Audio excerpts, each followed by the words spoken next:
After finally exacting revenge on Paul George and the Clippers, Luka will now play the team that was built from the PG trade.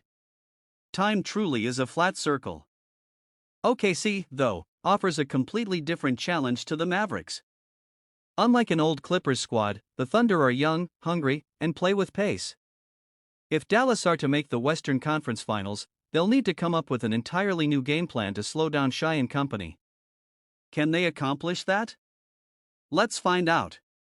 Note: unless otherwise specified, all the regular season stats used are from after the All-Star break, when Dallas acquired P.J. Washington and Daniel Gafford and OKC began emphasizing defensive rebounding more. Key storylines: the rebounding and transition game. OKC's Achilles heel for most of the season has been their rebounding, but they improved drastically to close the year by finishing 12th in defensive rebounding percentage at 74.5% post-All-Star break. More importantly, the Mavs' offensive rebounding rate during that span was only 23.9%, 23rd, which was even worse than OKC's, 24.2%, 22nd. In other words, Dallas doesn't have the personnel to exploit the Thunder's biggest weakness. With neither team heavily prioritizing grabbing their own misses, this naturally means that they tend to rush back to their own end. As a result, both sides have very good transition defenses.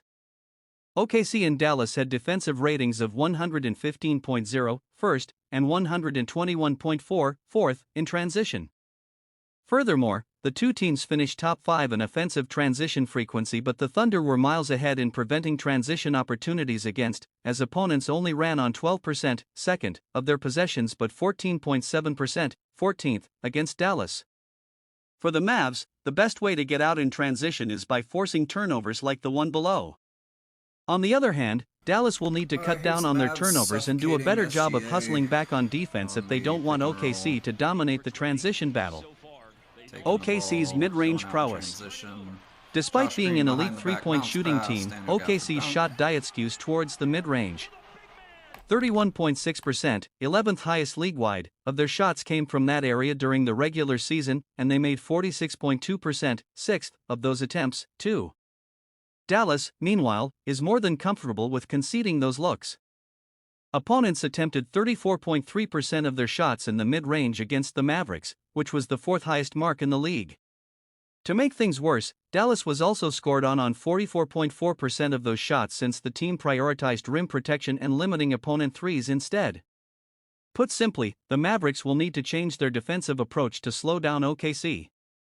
If Dallas tries to limit the amount of mid-rangers the Thunder takes, then Mark Daigneault might place a heavier emphasis on taking threes, something that OKC isn't used to doing despite their elite percentages, which brings us to the next point. The three-point battle. The Thunder and Mavericks have clashing philosophies when it comes to prioritizing threes. OKC made 38.3%, 7th, of their trays but only 34.8%, 24th, of their attempts came from behind the line, while Dallas hit 36.8%, 16th, on a higher frequency of 39.1%, 7th. It's a similar story on defense. While the Mavericks limited their opponents to taking just 36%, 11th, of their shots from three, the Thunder were more gracious and allowed 38.6%, 24th, of opponent attempts from deep. OKC restricted the number of mid-rangers taken against them too, as just 28% of opponent shots are attempted in that area, which is ideal given that Dallas is a heavy mid-range shooting team as well, 32.2% shot frequency, 9th. However, the Thunder might need to change their defensive style and emphasize three-point defense if the Mavs get hot from deep. The battle around the rim.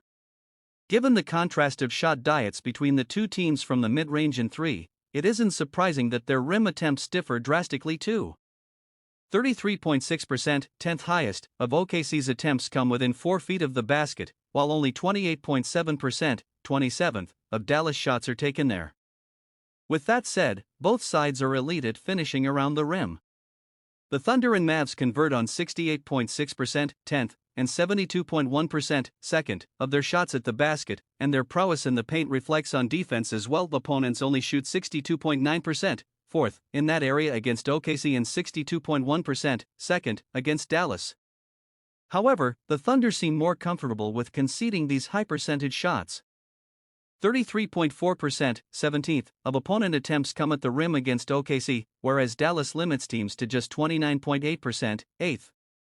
Will the Thunder be as content to give up this many looks when it involves Luka lobs to Gafford and drives from Kyrie, who's perhaps the greatest finisher ever?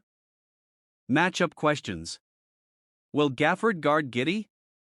With Josh Giddey being the only member of OKC's starting lineup who isn't a reliable threat from three, the Mavs will likely match Daniel Gafford with him so that the latter can roam off of Giddey and patrol the paint, like what Jusuf Nurkic did here. The Thunder could potentially counter by getting Giddey to set off-ball screens. If the Mavs switch on defense, Gafford would then be forced to play at the level of screens so that OKC's shooters wouldn't get open looks.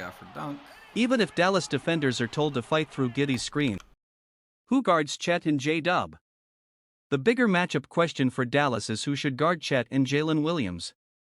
Assuming Gafford starts on Giddey and Derrick Jones Jr. on Shai, the obvious move would be having PJ Washington take Chet. X Factor. Josh Giddey and the Thunder's fifth starter.